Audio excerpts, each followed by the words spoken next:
사랑하고 축복합니다. 오늘 말씀은 새로운 예배자라는 제목으로 아모스 9장 11절 12절 말씀입니다. 제가 가진 성경 구약 1283쪽입니다. 구약 1283쪽입니다. 우리 다 찾으셨으면 한 목소리로 읽겠습니다. 그날에 내가 다윗의 무너진 장막을 일으키고 그것들의 틈을 막으며 그 허물어진 것을 일으켜서 옛적과 같이 세우고 그들이 에돔의 남은 자와 내 이름으로 일컫는 만국을 기업으로 얻게 하리라. 이 일을 행하시는 여호와의 말씀이니라. 아멘. 한 주 동안 평안히 잘 지내셨나요? 여러분의 삶이 좀 힘이 많이 났으면 좋겠습니다. 우리가 지난주에 말씀드린 것처럼 그동안 적지 않은 예배를 평생 동안 드렸습니다. 저 같은 경우는 나이도 많고 교회 다니는 횟수가 많아서 엄청난 횟수의 예배를 드리게 되고 또 목회자가 되다 보니까 매일 새벽 기도도 해야 되고 그래서 예배 그 횟수가 어마어마하더라고요. 여러분들은 저만큼은 아닐지 모르지만 그래도 오래 다니신 분들은 예배가 굉장히 작은 숫자가 아니라 굉장히 많은 예배를 드렸을 것입니다. 그동안 드렸던 예배 중에서 여러분의 기억에 남는 예배가 있으신지요? 특별히 나는 이 예배만큼은 못 잊어 그러는 날이 있으셨나요? 아마 있으셨겠죠. 그래서 그 예배를 기억하면서 이렇게 메말랐던 마음이 다시 충만해지기도 하고 그런 예배를 그리워하는 마음이 우리 모두에게 있습니다. 저는 한번 생각을 해봤어요. 어떤 예배가 내 인생에서 제일 기억에 남는 예배인가? 근데 너무 많아서 그런 예배가 참 많더라고요. 하나님을 몰랐을 때 예배는 그렇게 예배가 지루했어요, 저는.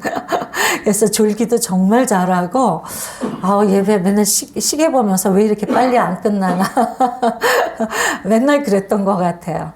근데 하나님을 인격적으로 딱 만나고 나서 정말 하루아침에 바뀐 게 예배였어요. 제가 깜짝 놀랄 정도로.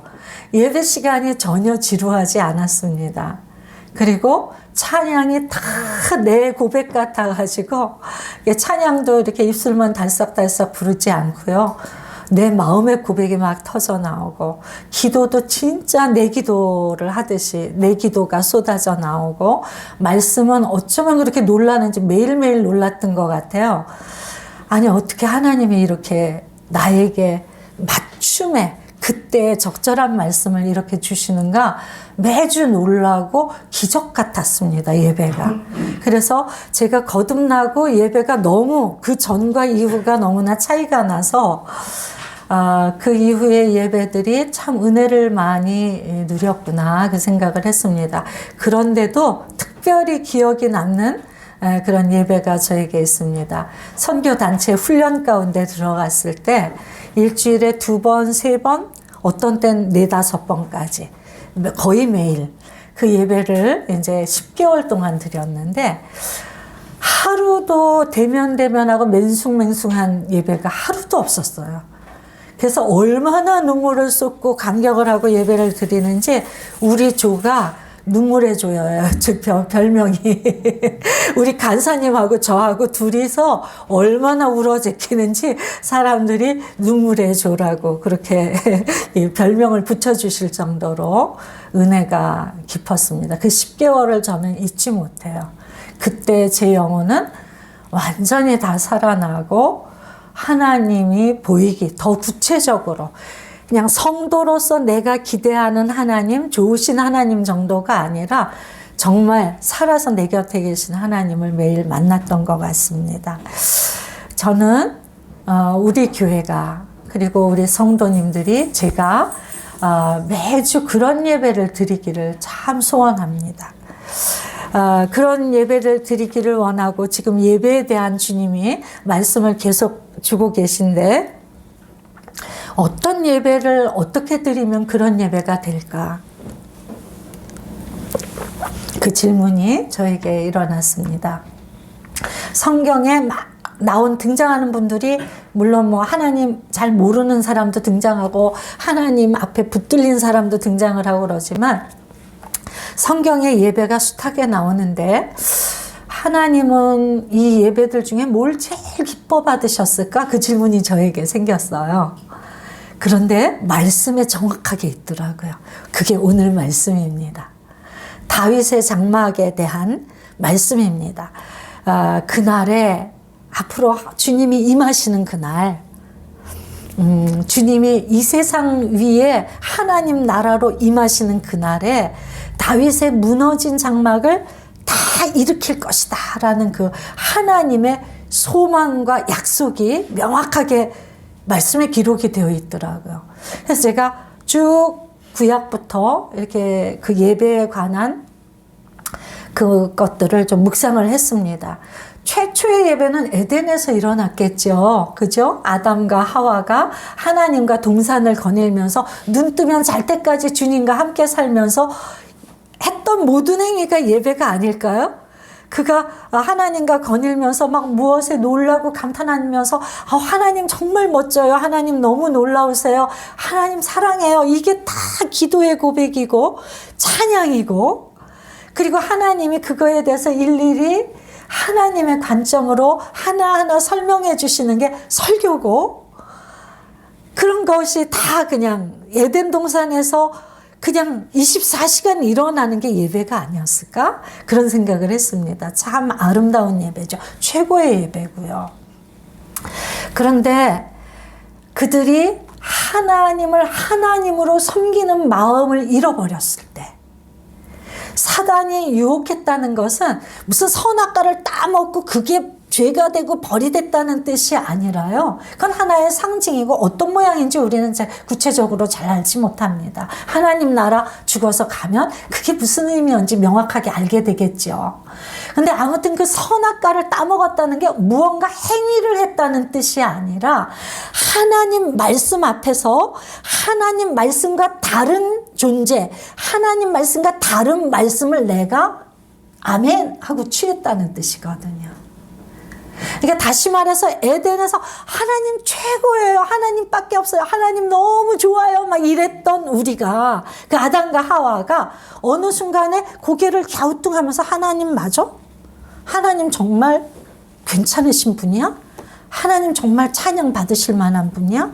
뭐 그 의도에 약간 이상한 건 없어? 라고 갸우뚱하면서 하나님의 말씀을 의심하기 시작한 순간 우리의 예배는 깨어진 것입니다. 그래서 우리가 왜 말씀대로 믿음으로 살아야 되는가? 하나님이 내 삶의 하나님이 되시지 않으면 우리의 예배가 일어나질 않습니다. 사실은. 이게 될 때 우리 안에 예배가 역동적으로 일어나거든요. 이건 뭐라고 말로 설명할 수가 없습니다. 그냥 맛보아 아는 것입니다. 이 예배는. 이론이 아니에요. 내가 하나님을 하나님으로 바라보는 순간 저절로 일어나는 것이 예배거든요. 그래서 우리의 예배는 어떤 형식이나 어떠한 내용이나 그런 게 아니라 하나님이 나에게 어떤 분이신가에 모든 성패가 달려있다는 것입니다.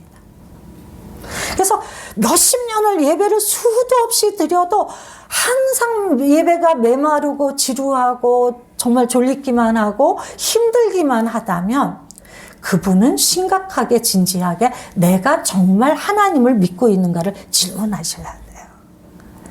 거기에 내가 예스라고 힘있게 대답할 수 있다면 예배는 살아납니다. 당연하게. 그래서 죄를 짓는 순간 하나님과의 관계가 딱 끊어. 우리가 스스로 버린 거죠. 하나님을. 스스로 버리고 다른 존재, 다른 것들을 내가 진리로 취하기 시작할 때 우리는 에덴에 살 수가 없습니다. 에덴은 거룩한 땅이고 예배의 땅이고 저절로 하나님과의 아름다운 관계가 일어나는 땅이기 때문에 우린 그 땅에 살 자격을 잃게 됩니다. 그래서 쫓겨났죠. 쫓겨났지만 그 존재들 영혼 안에 하나님에 대한 그리움은 항상 있습니다. 사람들이 점을 치고 무당을 찾아가고 뭔가 이상한 철학들을 믿는 이유가 무엇인지 아십니까? 하나님, 영이신 하나님이 영적인 존재로 우리를 만드셨기 때문에 그렇습니다. 하나님은 잃어버렸는데 이 배고픔과 이 갈급함은 견딜 수 없는 거야. 내 영혼이 왜 이렇게 메마르고 공고한지 이유를 알 수가 없는 것입니다. 그래서 그것을 채워보자고 계속 추구하는데 인간적으로 추구하는 게 철학이요. 인간적으로 다른 하나님 아닌 다른 것을 의지하려는 게 우상들입니다. 왜 그런 일을 일어날까? 이상하게 하나님을 믿는 건 힘이 드는데 정죄 믿는 건 엄청 쉽습니다. 그거 아시나요? 정말 그래요. 왜? 우리가 영적인 존재이기 때문에 영적인 어떤 것들을 사모하게 만드셨기 때문에 그렇습니다. 전도서 3장 11절에 그 말씀이 명확하게 기록이 되어 있어요. 그래서 에덴에서 쫓겨난 이 사람들은 하나님에 대한 영적인 갈급함이 있기 때문에 두려움도 있고 갈급함도 있기 때문에 하나님께 나가고 싶은 거죠. 그래서 일어난 예배가 가인과 아벨의 제물을 드리는 예배입니다. 제물을 드렸어요. 그래서 이 마음이, 이 갈급함을 어떻게 해결할 수 없는데 하나님께 나가고 싶은데 당당하지 못하니까 그래도 뭔가 마음을 표현하고 싶어. 그게 제물이라고 하는 형태로 나타난 거예요. 그런 예배가 있었습니다. 그 다음에요, 노아의 제단이 나옵니다. 노아가 홍수로 다 진멸하고 그 가족과 동물들, 식물들 그런 것들만 살리셨을 때 이 땅의 육지로 내려와서 제일 먼저 한 일이 제단을 쌓은 일이에요. 제단을 쌓고 번제를 드렸습니다. 여기엔 제단과 제물이 나오잖아요.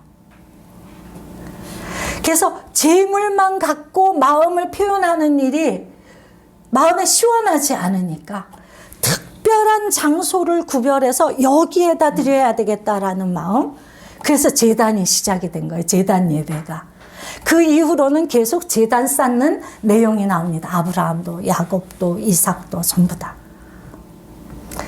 그렇게 제단 예배가 있다가 모세가 애굽에서 백성들을 출애굽시킬 때 출애굽해서 3개월, 광야에서 3개월 걸어갔을 때 시내산에 이르게 되거든요.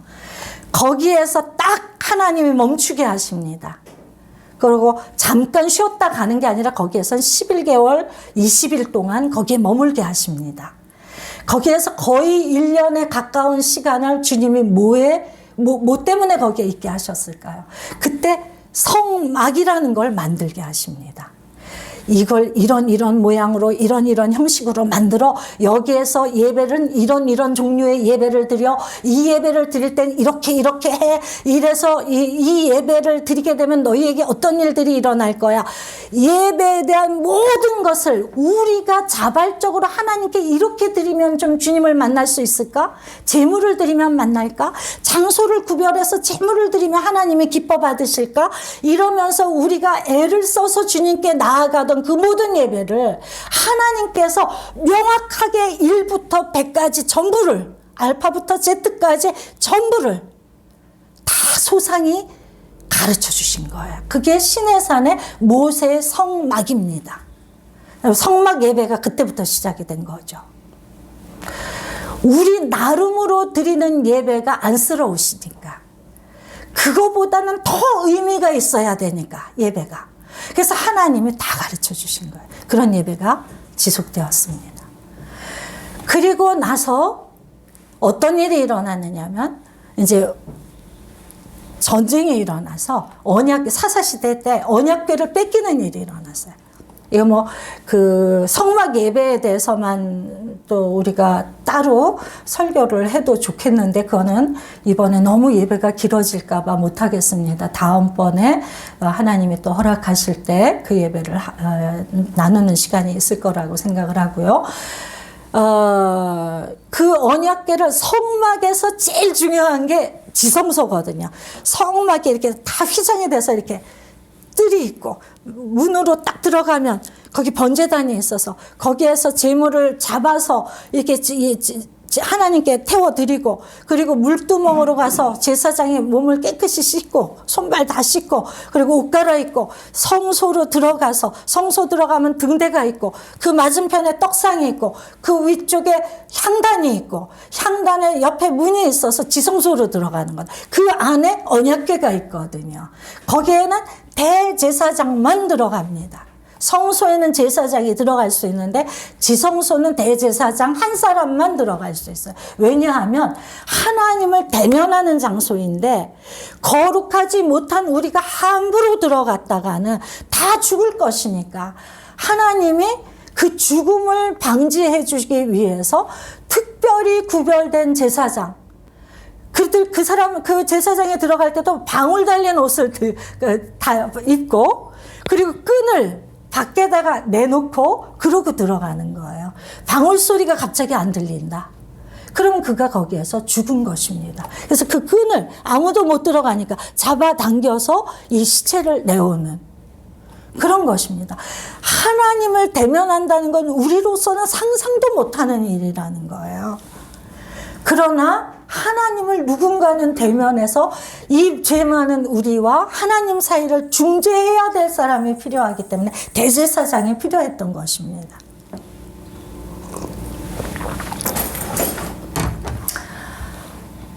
그런 장막 예배인데, 성막 예배인데 그 언약궤를 뺏겼단 말이에요. 그 지성소 안에 있었다. 하나님이 임하시는 곳에 있는. 그러니까 다윗이 그걸 이제 그들이 돌려보냈는데, 돌려보낸 거 들여다보다가 사람들이 죽고 막 이러니까 무서워서 어디에다가 딱 기럇 여아림이라는 곳에다가 맡겨두었고. 근데 다윗은 너무나 하나님과 실제적인 관계를 하면서 사는 사람이기 때문에 이 언약궤가 제자리에 없는 것에 대한 슬픔과 갈급함이 있었던 거죠. 그래서 저걸 가지고 와야 될 텐데 그 수건이 있었습니다. 그래서 그가 드디어 그 언약궤를 모셔드리는 거죠. 한 번 실패를 했죠. 그 가지고 오는 과정에서 잘못해서 웃사라고 하는 사람이 죽습니다. 그래서 또 한 몇 달 머물렀다가 다시 가지고 오는 거예요. 그래서 가지고 올 때 자기의 궁 안에 장막을 만듭니다. 언약궤를 모실 장막이요. 이게 다윗의 장막입니다. 근데 하나님이 이 다윗이 이 장막에서의 예배를 드리면서 나중에 이거 너무 초라해. 내 왕궁은 이렇게 좋은데 장막은 너무 초라해. 그래서 하나님의 성전을 정말 아름답게 짓고 싶어 이 소원이 있을 때 하나님이 허락을 안 하시잖아요. 너 피를 많이 묻혔어. 너가 전쟁을 너무 많이 하고 너무 사람을 많이 죽였어. 내가 네 손에서 성전을 못 받겠다. 그래서 솔로몬, 그 대신 솔로몬 네 아들이 짓게 해줄게. 그래서 다윗이 자기가 죽기 전에 수년간 이 성전을 짓기 위한 모든 설계 도면과 모든 자재와 그리고 그 성전이 완성되었을 때 레위인들과 제사장들의 직임과 할 역할들 어떻게 하는지까지 소상하게 엄청난 프로젝트를 완성하고 그가 죽습니다. 그래서 아들이 너무나 쉽게 다 준비된 설계도면에 준비된 자재로 사람들만 모아서 그 일을 이룬 거예요. 솔로몬의 성전이 너무너무 영화롭고 아름답습니다. 불타 없어졌지만. 근데 왜 하나님께서는 모세의 성막이 얼마나 중요한데, 하나님이 최초로 주신 그 성막인데 왜 모세의 성막을 회복시키고 싶다고 안 하셨을까? 이 완성된 아름답고 찬란한 솔로몬의 성전을 완전히 회복시키고 싶다고 하지 않으셨을까? 이상하지 않습니까? 전 되게 이상했어요. 도대체 왜 다윗의 장막을 회복시키시겠다고 이렇게 마지막 날의 소원으로 하나님의 아주 수건 사업과 정말 절대적인 소원으로 이렇게 말씀을 하고 계시는 것일까? 그래서 우리가 그 다윗의 장막이 도대체 무엇이길래 주님이 이렇게 기뻐 받으신 예배였을까? 그걸 한번 보려고 합니다. 다윗의 장막은 그 언약궤를 장막에, 자기가 만든 장막에 모셔드릴 때 무슨 일이 있었길래 보니까 다윗이 너무너무 기뻐가지고 춤을 췄다고 나와요. 춤을 췄고 엄청나게 뛰놀았다고. 그래서 옷이 약간 벗겨졌었나 봐요. 그래서 그 아내가 창리에서 이렇게 내다보다가, 사울의 딸인 미갈이 이렇게 내다보다가 너무 주책스럽게 춤을 추고 있거든. 그랬더니 왕이 자기 이렇게 위에 올라오니까 그걸 굉장히 비웃습니다. 그랬더니 다윗이 한 얘기가 있어요. 나는 더 비천해질지라도 하나님 앞에 이 노래와 춤을 계속할 거다. 나는 이렇게 예배 드릴 거다. 영원히. 그 말을 하거든요. 여러분, 왜 주님이 그 숱한 성경 속의 예배 중에서 다윗의 장막에 주목하셨을까? 왜 그 예배를 가장 아름다운 예배라고 말씀하시는가? 이 다윗의 하나님을 향한 그 기뻐하고 춤추고 노래하고 펄펄 뛰는 그 마음이 기쁘셨던 거예요. 오늘 주님은 저와 여러분에게 말씀하고 계십니다. 종려나무 숲교회 목사인 이은우야, 성도들아, 나는 너희에게서 이런 예배를 보기를 원한다. 그 지루하고 대면대면하고 아무 마음 없는 메마른 예배 말고 하나님 생각만 해도 기쁨이 넘치는 하나님의 이 일주일 동안 내 손을 잡고 살아계셔서 내 손을 잡고 이끄셨던 그 삶,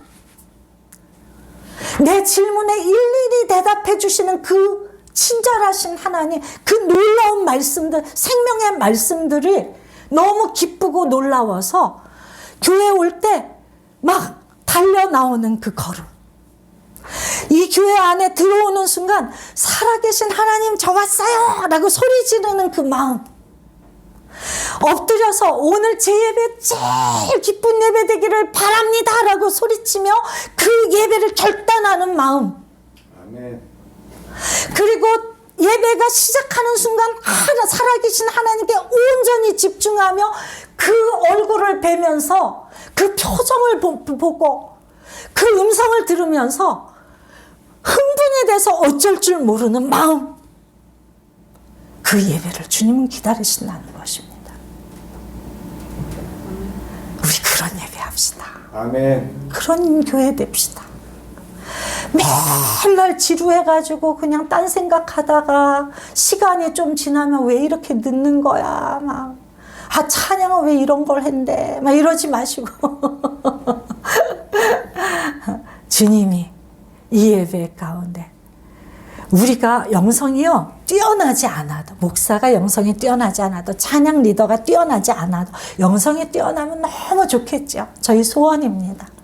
그리고 그 주님의 영이 충분히 일할 수 있는 목회자 되기를 소원하고 그 일을 위해서 게으르지 않으려고 애를 씁니다. 잘 못하지만 우리 찬양팀이 좀 영성이 부족해도 성령님이 나를 위해서, 그분은 아무렇게나 해도 내가 먹을 양식을 주고 계실 거야, 이 믿음을 가지고 그 믿음이 우리를 살리는 예배로 나가게 합니다.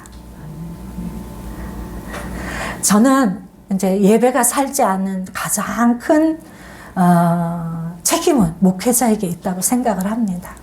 그래서 만약에 예배가 제대로 살지 않으면, 그러니까 내가 성령님의 흐름을 충분히 따라가지 못하고 있구나. 제가 여러분이 느끼는 것보다 훨씬 더 그거에 대한 책임감을 느끼고 있습니다. 잘하려고 애를 써요. 저를 위해서 기도를 많이 해주셔야 돼요. 잘하려고 하는데 안 될 때도 많죠. 용서를 구하고, 일단 우리 교회가 그런 멋진 생명력 있는 예배가 일어나지 못하는 것, 첫 번째 책임은 저입니다. 근데 혹시 제가 잘 못한다고 해도 여러분이 손해보면 안 되잖아요. 그죠? 여러분이 이 놀라운 예배 안으로 못 들어간다면 너무 아깝잖아요. 앞으로도 우리가 평생 동안 드릴 예배가 앞으로 너무너무 많은데. 그죠? 그러니까 저를 너그럽게 용서하시고 여러분의 중보가 나를 살릴 수 있다는 믿음을 가지시고 저를 위해 기도해 주시기 바랍니다. 아멘. 그리고 그렇게 달려오는 거죠. 달려와서 주님 앞에 펄펄 뛰는 예배가 일어났으면 좋겠어요. 시스터 액트 영화 아시죠? 전 그거 엄청나게, 청년들 그거 옛날 영화라서 봤나? 수녀 나오는 영화. 막 예배 막 엄청나게 한번 꼭 봐. 지금 봐도 너무 재밌어. 재밌고 좋은 영화고 신나. 거기 예배가 꽉 담겨 있어요. 그 영화 안에. 막 흑인 지휘자였나요? 그 주인공이? 막 흔들면서 우피 골드버그인가요? 이렇게 막 이제 흔들면서 거의 춤추다시피 무아지경으로 지휘를 하고 그 수녀들이 막 펄펄 뛰면서 춤을 추면서 예배하는 성가대가. 전요 성가대가 우리 교회는 없지만 찬양팀이 혹은 성가대가 있다면 성가대가 찬양을 부르다가 와 소리도 지르고 눈물도 펑펑 흘리고 엎드려 경배도 하고 그런 교회 됐으면 너무 좋겠어요.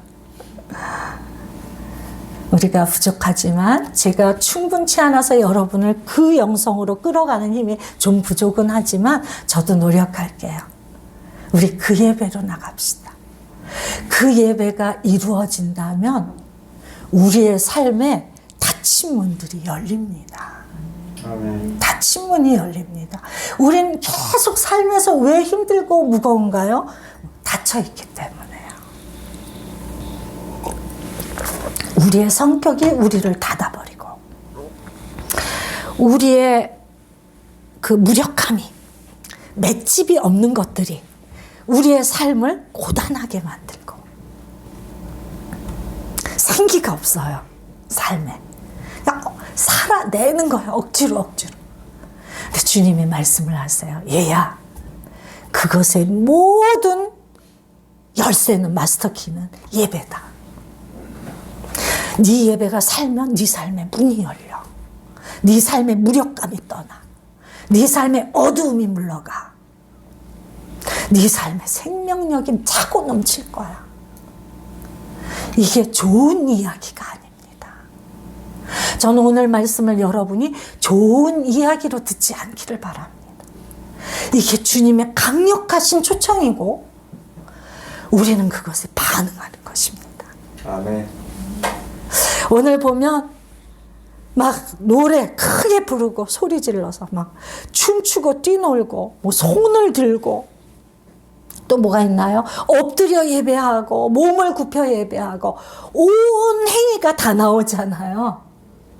이게 예배입니다. 보세요. 내 마음이 흥분을 했어. 근데 가만히 이렇게 찬양 부를 수 있을까요? 없어요.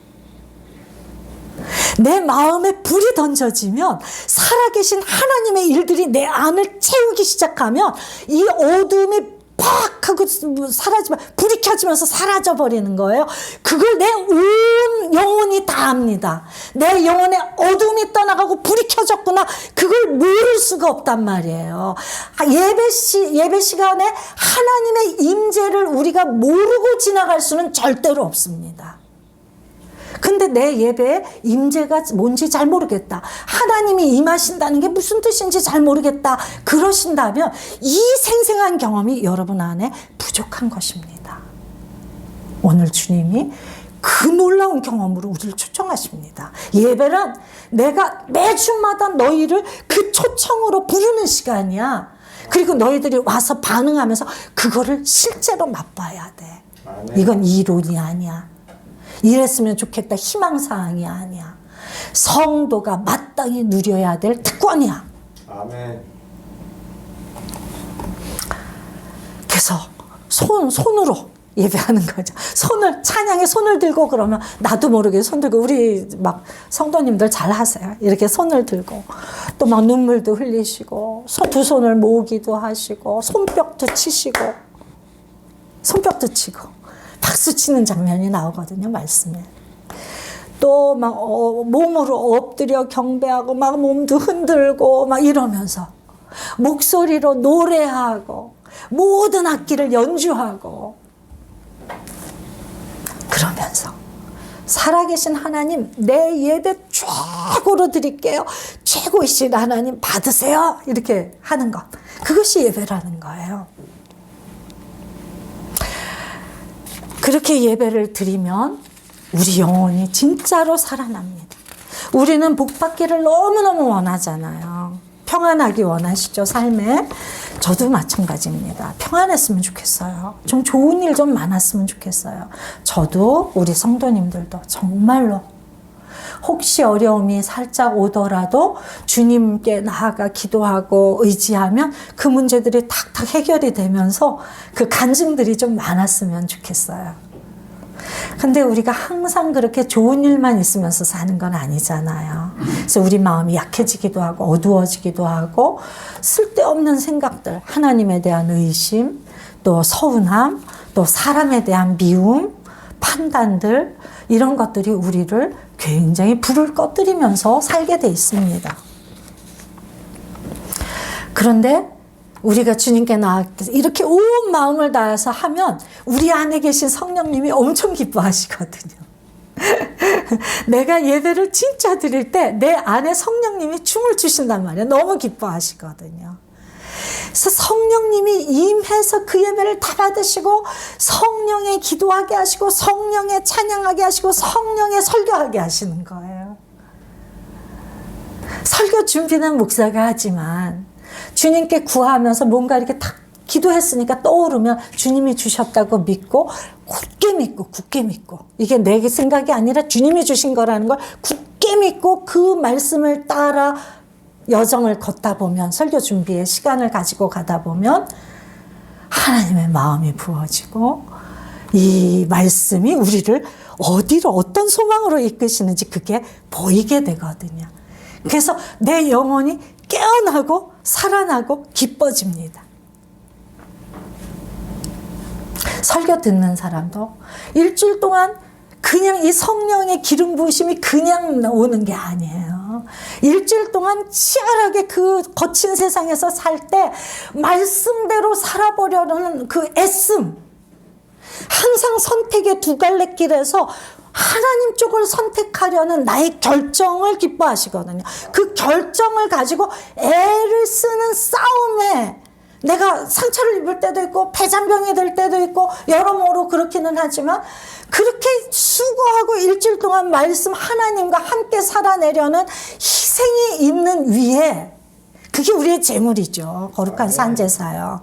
그렇게 산 일주일에 그래도 내가 패배를 했든지 좀 이겼든지 이기면 기쁘고 패배를 하면 안타까운 마음으로 주님의 위로를 막 목마르게 기다리면서 달려오는 거죠. 주님, 저 일주일 동안 완전 폐잔병이에요. 주님, 저 이렇게밖에 못했어요.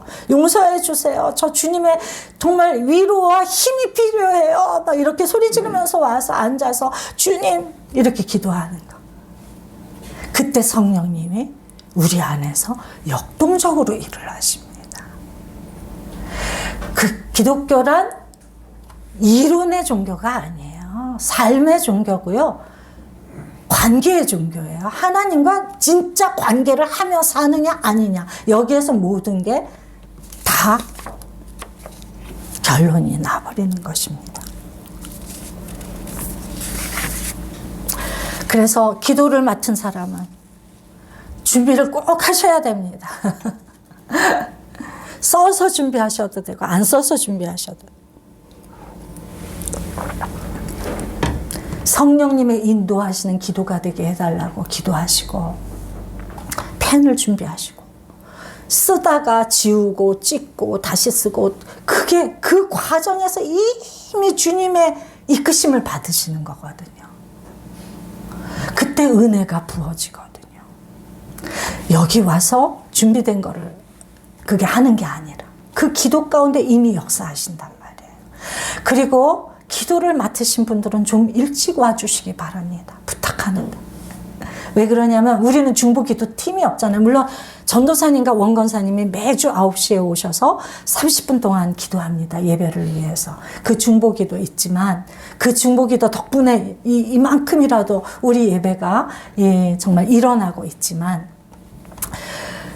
그날 대표 기도를 맡으신 분은 이게 뭐 2달에 한 번, 석 달에 한 번 돌아오는 거니까 이날의 중보기도자는 나다.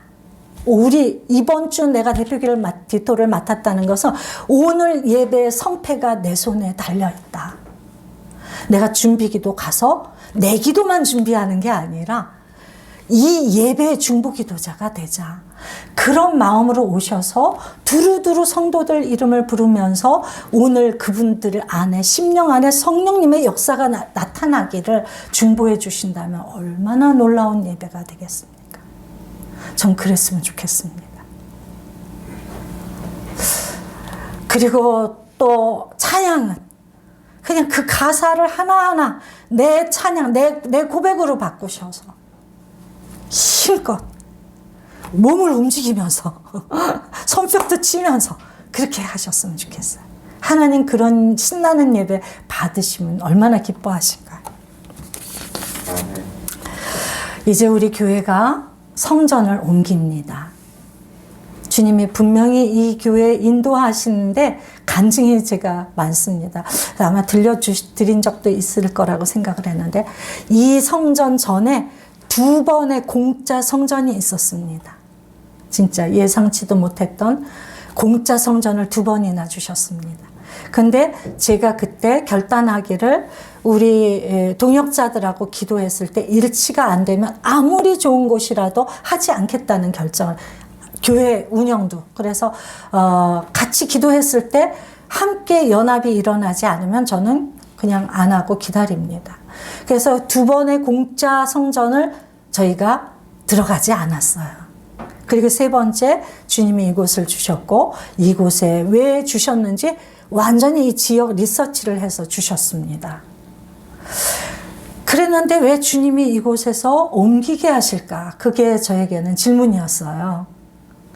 그랬는데 이 예배에 대한 말씀을 준비하면서 하나님이 새로운 성전을 만들려고 하시는구나. 그런 마음이 저에게 왔습니다. 그렇게 말씀하시는 것처럼 제가 느껴졌어요.